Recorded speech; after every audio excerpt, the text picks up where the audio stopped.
So, yeah, sorry, my internet's been just like super slow and it's been painful. They've been promising us fiber in my house for years and they're finally going to put it in, I think. What kind of work do they have to do? Are they like digging holes or do they like run it above ground? Are they tearing up the street and stuff like that? I think they don't have to dig anymore. I think they're just upgrading the existing cable and they have access to that through the sewers. I don't know how cities work. I don't know. But all I know is that I will have some fiber finally. Oh, that's great. Well, we're going to have lots of fiber today because we're talking about cornbread. We're talking about what? This is Paul. And this is Nick. And this is Cereal. Cereal!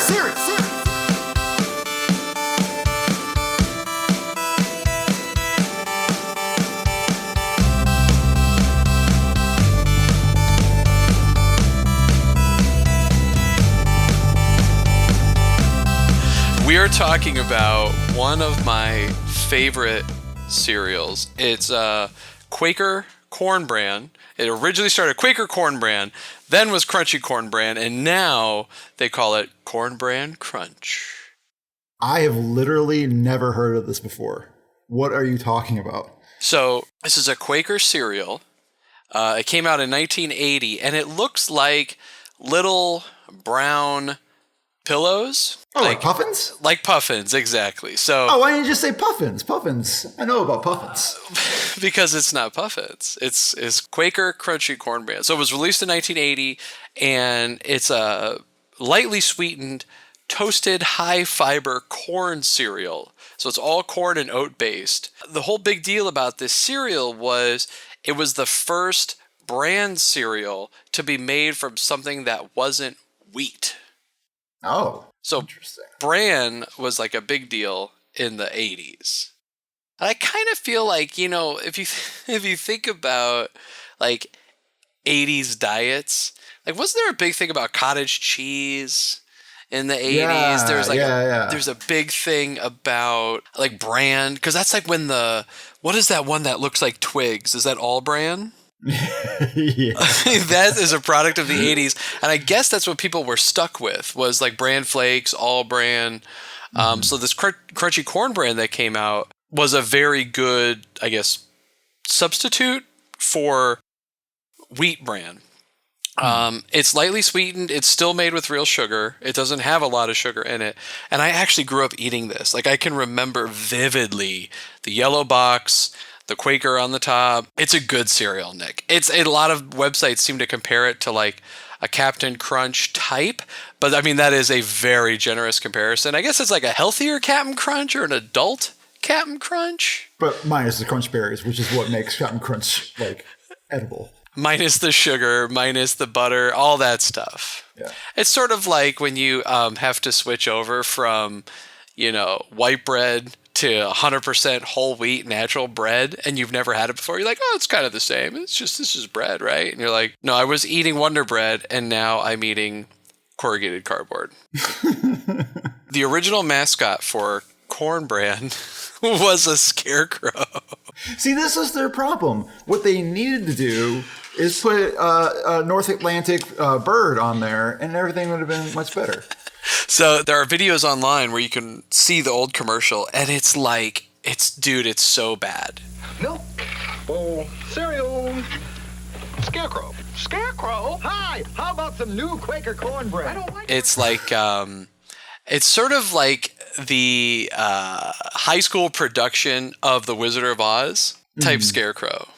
Oh, boy. So the whole concept was like, he was a scarecrow in a cornfield, and he was talking about why they don't make bran cereal out of corn. And then he like pops in. It's so bad. It's so bad. He just pops in. He's like, hey, here's something. Wake up, Bobby.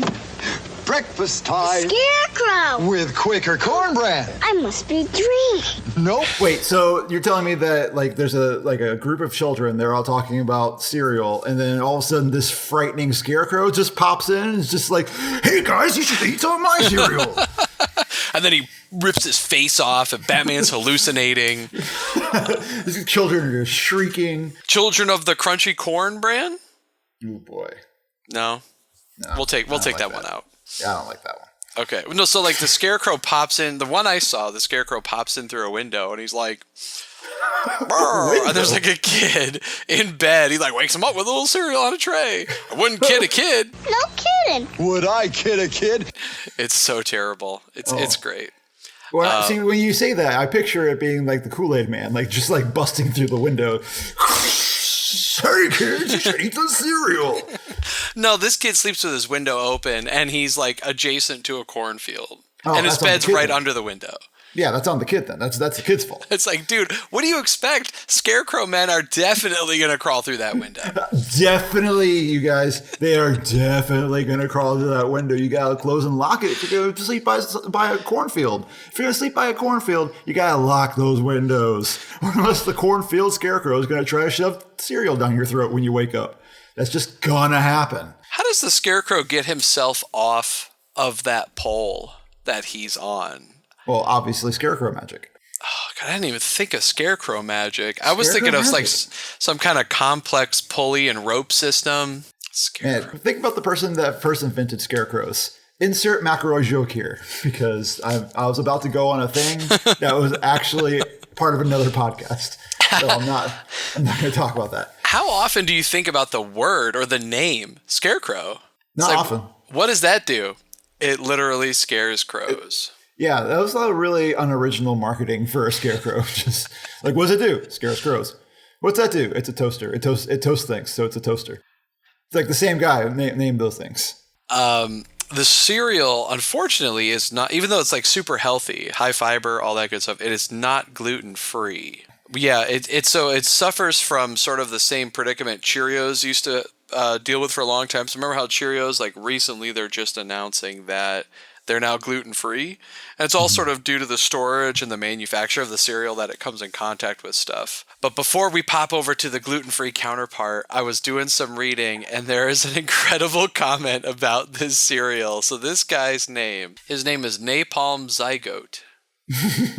I had to look up both words. Okay. And he says, loved it times a million. Great when soggy.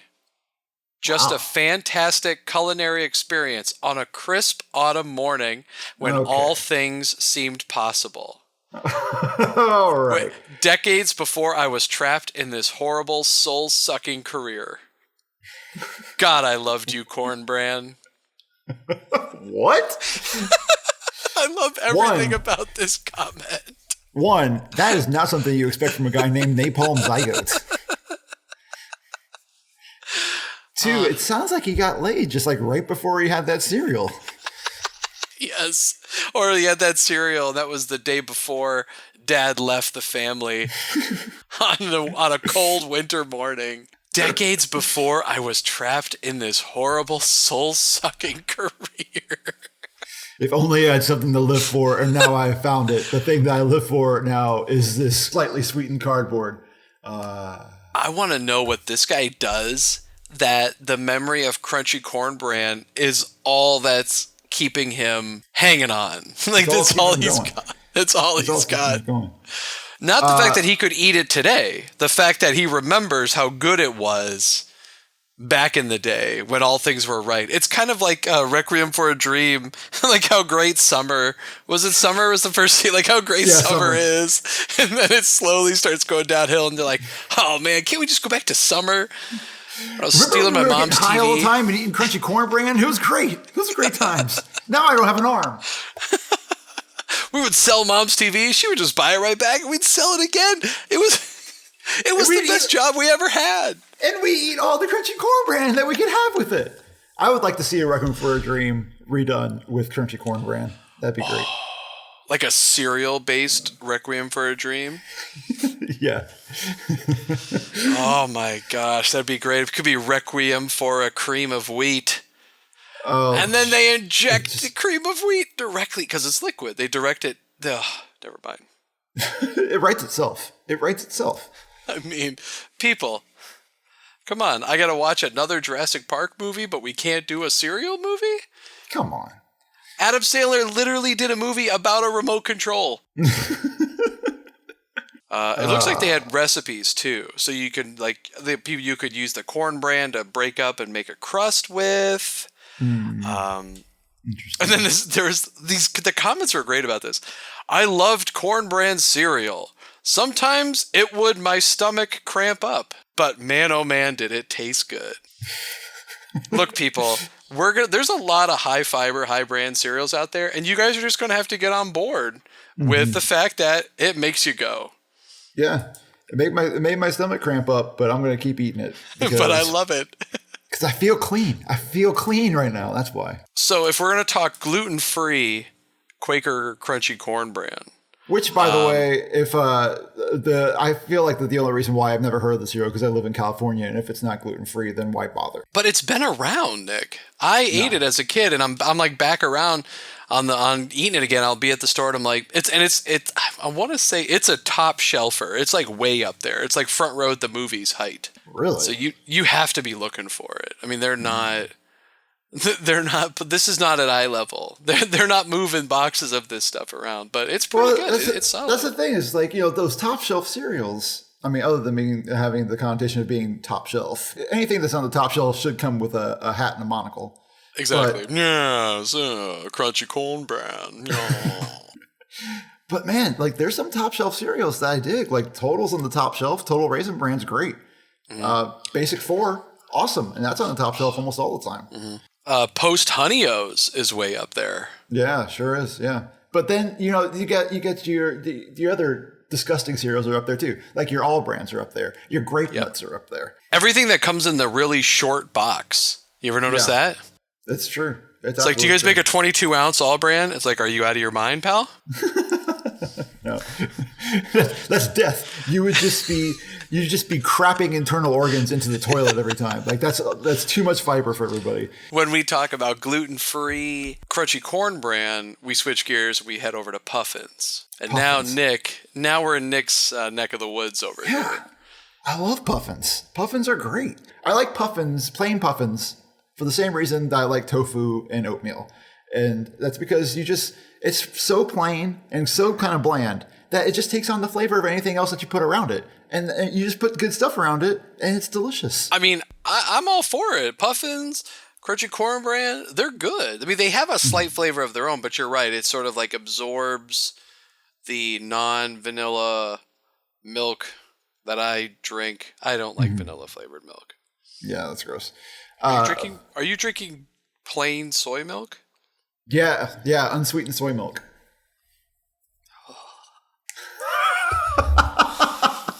Okay.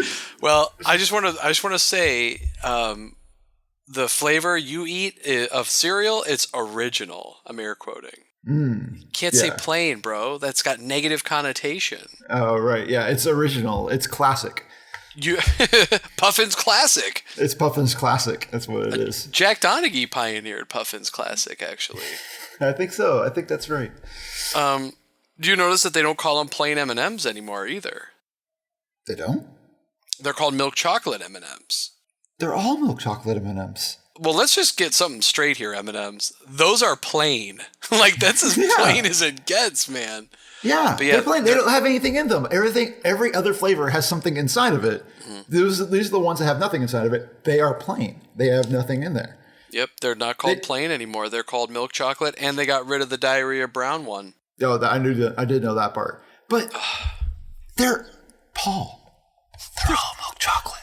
I know, and they're so plain, bro. You can't get. I mean, the only way you get plainer than plain M&Ms is Hershey's Kisses. Yeah, and even those sometimes have stuff in them. Yeah, I'm like, plain M&M. If you weren't an M&M, you would just be plain chocolate. So be grateful for what you got. Okay, you're 5'9". You're slightly above average. Take it or leave it. The plain, like, there's nothing wrong being plain. Plain M&Ms are perfectly enjoyable. In fact, I feel like that plain M&Ms are great because you could just eat them by the handful and like be unobstructed in your eating and your consuming of the M&Ms. So you have a whole handful, you pop out into your mouth like 3 at a time. It's perfect. It's great. You have them some kind of melt a little bit in your hand and you just kind of lick the candy the coating off of your fingers. Oh, it's so good. Well, the plain M&M is definitely the cooler one in the commercials. Oh, for sure. John Lovitz? Yeah.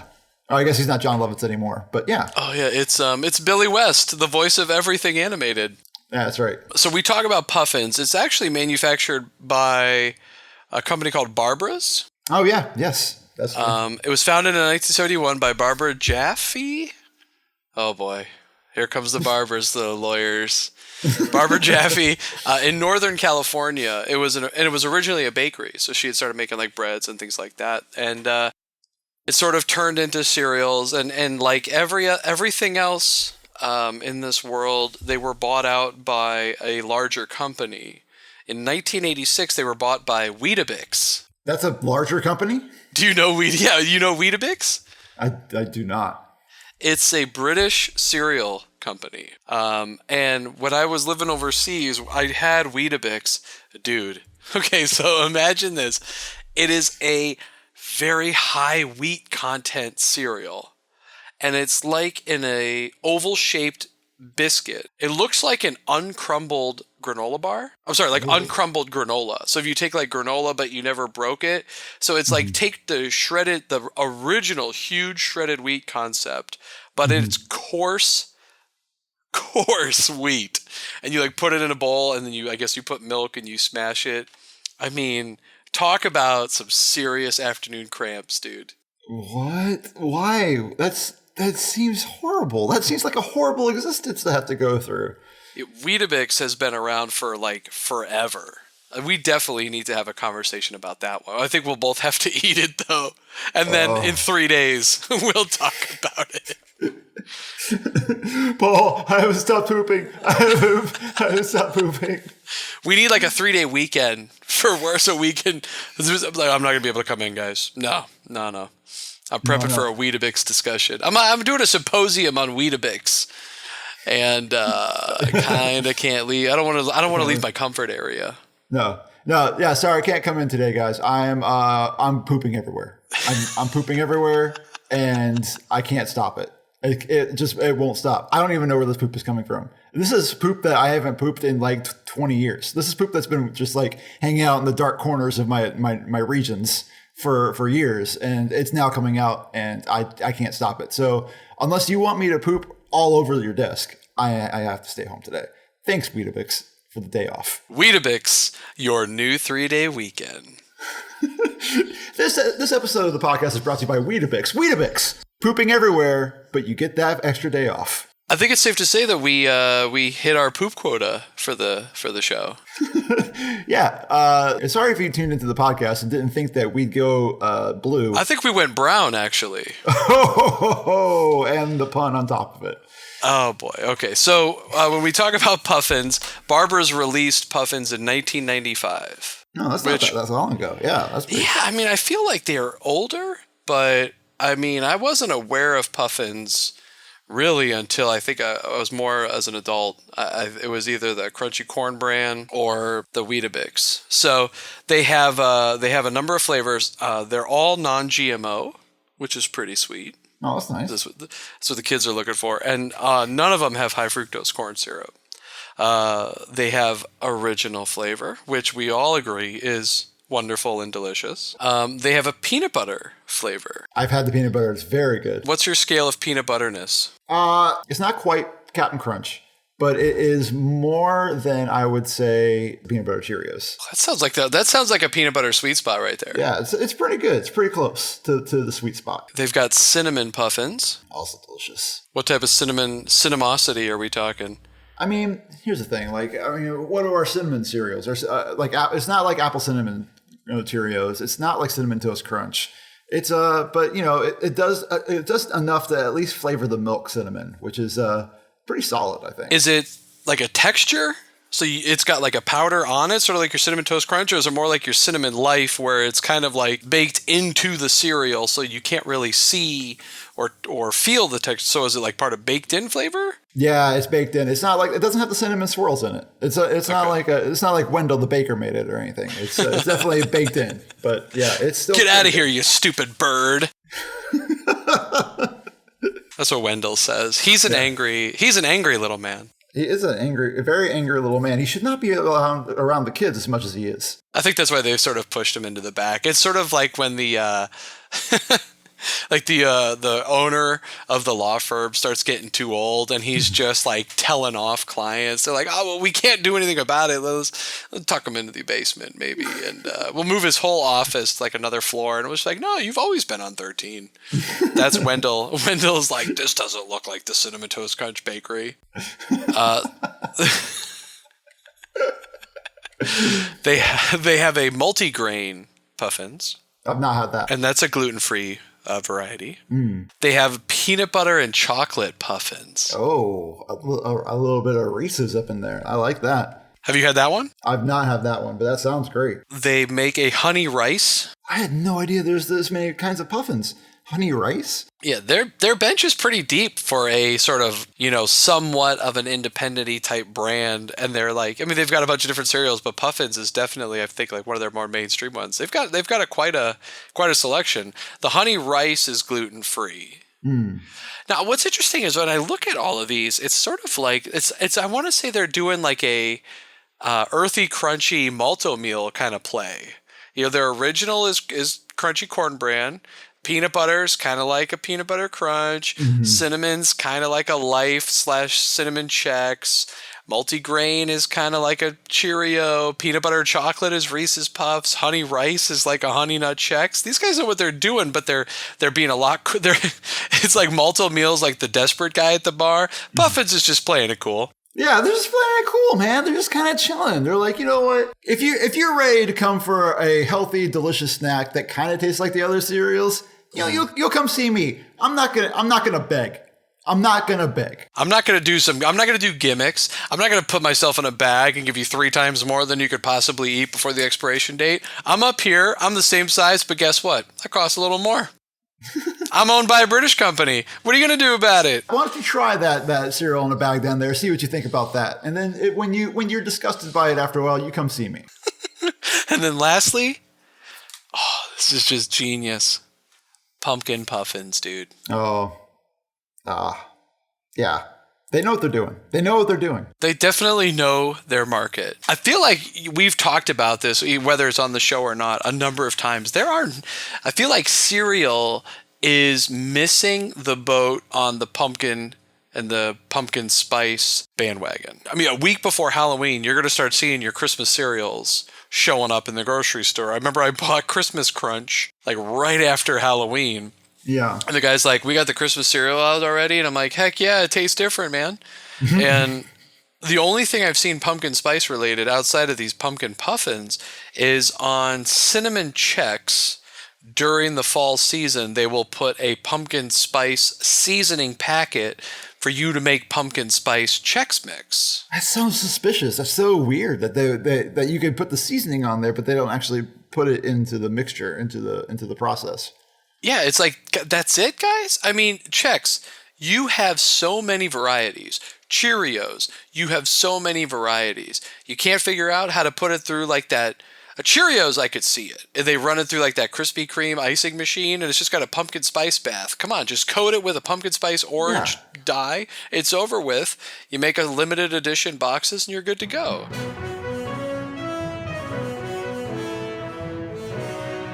Breaking news, this just in, about a month ago. Cheerios is going to release their own pumpkin spice Cheerios this October. And Paul will never let us live it down that he was like some kind of cereal Nostradamus. Is it because they've listened into our podcast? Who could say? Probably, though. Don't trust your government, kids. We now return you to the Paul's rant that was already in progress. Chex. Pumpkin spice, it's just your cinnamon Chex with some pumpkin wheat Chex. I don't know. I mean, come on, guys. Why do I have to think of all this? I'm here. I'm a consumer asking for a product. Yeah, I don't know, man. That is weird. Maybe the pumpkin board just like, they want to come up with those products for those people. And they come to them every year. It's like, listen, fall's coming up. You got to have your pumpkin spice cereals. What are you doing? Let's make a deal here. And General Mills just box. They're just like, nah, man, I don't have time for that. Why don't you go find Starbucks? Starbucks can put that in their production line. I don't have time for that. You know what I have? I have like 30 different flavors of Cheerios to keep track of. Go find somebody else. I got too much going. Who's on the pumpkin board? Jack Skellington. Oh God, that is good. That is good. Chairman Emeritus is like Jimmy Carter. They let him hang out sometimes because, Pumpkin and Peanut, they got to be opposite seasons. Oh, sure, yeah. Jack's Headless Horseman? Headless Horseman. Oh, yeah, he's on the board for sure. But also Ichabod Crane, and that's sort of the checks and balances right there. Linus from Peanuts is also on there. Yes. And Billy Corgan from Smashing Pumpkins. He's on the board. Yes. Nice. Billy Corgan's on there. Mm-hmm. There's also a 23-year-old blonde girl who wears mirrored aviators named Skylar. Yeah. She's on the pumpkin board. And the actual Starbucks logo. Like, look, Starbucks lady, could you put your fins down, please? We're in a meeting. I think that's a solid board right there. Yeah, they can get a lot of things done. They can push a lot of paper for sure. They need to get someone from the grain lobby to help them push their pumpkin agenda on the cereal industry. They really need a little assistance there. Well, here's the problem. There's only one person in the grain lobby. It's that Scarecrow. He's the only one, and nobody wants him around because he keeps busting into people's houses trying to choke children with a cereal. That's right. That's I feel like a lot of these different boards, it's basically the cast of The Wizard of Oz at the end of the day. It really is. The Tin Man is like on the automotive board. He's part of big automotive, man. Yeah. The big three is head by the Tin Man. Yeah. The movie studios are clearly run by the Cowardly Lion, who is great-great-great-grandfather is the MGM Lion. So on top of the cereal, so they have like this stupid, I didn't even remember it. I'm sorry. Sorry, Barbers. It's not stupid. But they have like this sort of silly story about why they're called Puffins. Oh, it's on the back of the box, isn't it? Like all of Yeah, logic would say it's because the cereal is Puff-E or puffed. So Puffins, but I guess it's because someone who worked at Barbara's went on a trip, right? And like they saw Puffins and they loved it and they brought it back and their love for Puffins. I've really bastardized that story, but it's okay. What's interesting, what's kind of cool about it is now they actually do stuff to support and help Puffins in their habitat. So that's kind of neat. Yeah. Yeah. You don't see a lot of that kind of stuff from your cereal companies.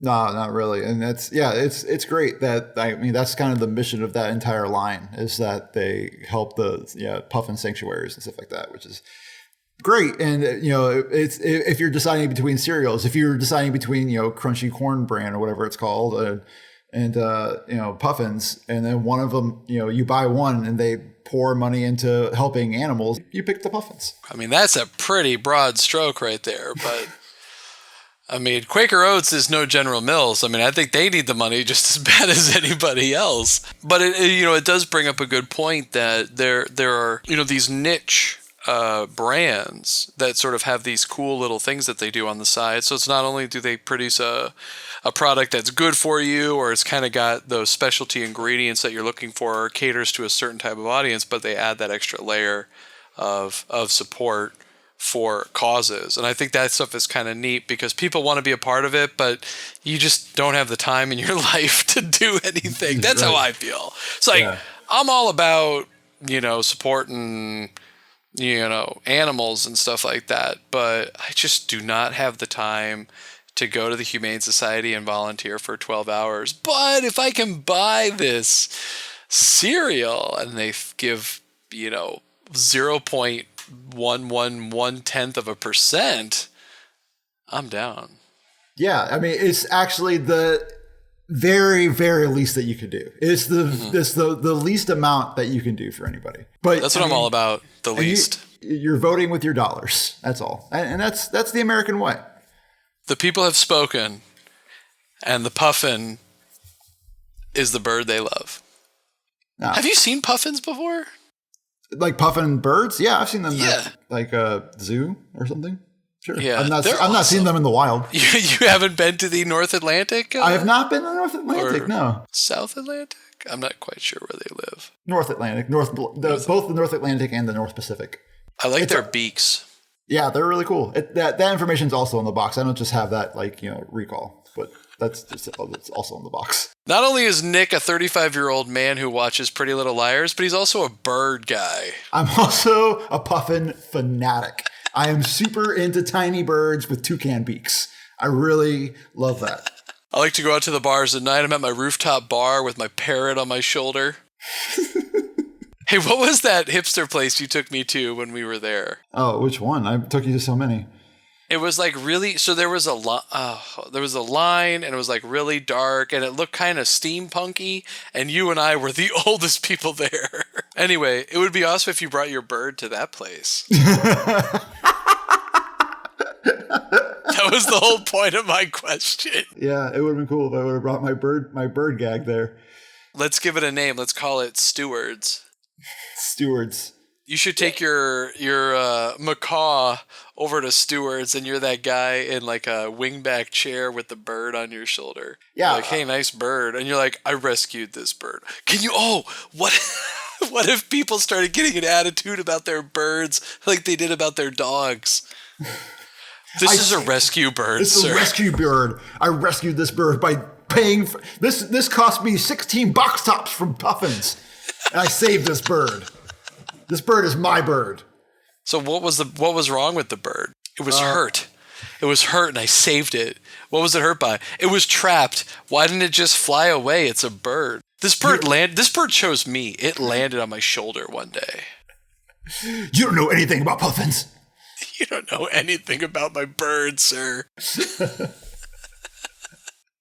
I don't feel like we gave Crunchy Corn Bran really the respect it deserves. So I'm just gonna sort of bookend this thing by saying this is a cereal that I really do remember eating as a kid. So I know we've talked about it. It but sounds like that you're trying to convince yourself more than that you're trying to convince me. That I really did. I'm pretty sure that I really did eat this cereal. I didn't just make it up in my head. No, I am telling you now, it's a really good cereal. I had it as a kid, and when I look around online, it looks like its availability is probably limited by region, but it is available down here. And I did have it recently, and I mean, it is really good. It really is a good cereal. My mom was kind of a health nut when I was a kid, so we were very limited to the sweetened cereal that we could have. It is a good cereal. I highly recommend picking it up. I actually think it would be a good cereal for little kids. Sort of the way they like Cheerios has really taken on this. It's like Cheerios is such a multi-level cereal, right? It's like it's catered to adults for the heart healthiness. Kids love it in their little snack bowl you can turn upside down and nothing falls out of, which blows my freaking mind every time I see it. So I think it's got that kind of potential. So I definitely recommend it. What do you think about Puffins, Nick? Puffins are great for the same thing. It's a great snack. It's a good cereal that you can have that's healthy, that you can have like 2 bowls of in the morning and not feel guilty about having 2 bowls of. And again, you're helping the Puffins. And why don't you want to help the Puffins? Do you hate birds? Do you hate adorable birds? Then don't choose Puffins. But if you like adorable birds, Puffins is the answer. I think 2 bowls of Puffins in the morning? Only if you work from home. That is a long commute. 2 bowls of Puffins. I just top it off with a 20-ounce coffee, right? Just end it. Hey man, I told you the fiber was getting laid here. We're laying down that fiber, and that's how we do it here. You know, they've been talking about getting fiber down here, but where I'm at, I'm lucky to even have high-speed internet. So you're lucky to even have a phone connection where you're at. You're like way out in the middle of nowhere. Well, you know, a couple of years ago, they came in and they swapped out my crank phone for a rotary dial. So we're good. Yeah. For a while, I thought that you were only getting messages from like local collies, like Lassie would show up and like give you messages or something. Yeah, I would actually have to call the switchboard and get any messages off the party line. God, we just lost half our audience because they don't know what we're talking about. Yeah, it's like Mayberry down here. Yeah. This has been the Super Cereal Podcast. Thank you guys for listening. You can subscribe to us on iTunes, Google Play Music, and Stitcher. And if you want to toss us a rating on one of those platforms, that'd be awesome. Thanks. You can also follow us on Facebook, Instagram, and Tumblr under Super Cereal Podcast, and on Twitter at Super Cereal Pod. And, drop us a line, send us a message. And thanks for listening to us talk about pooping puffins. Part of our Time Life series. Cereals that make you poop. Cereals that make you poop. I think we nailed it. Yeah. This is Paul. This is Nick. And this has been Cereals That Make You Go Poo. Cereals that make you go poo. Things that make you go poo. I mean, I could do that all night. I mean, that's...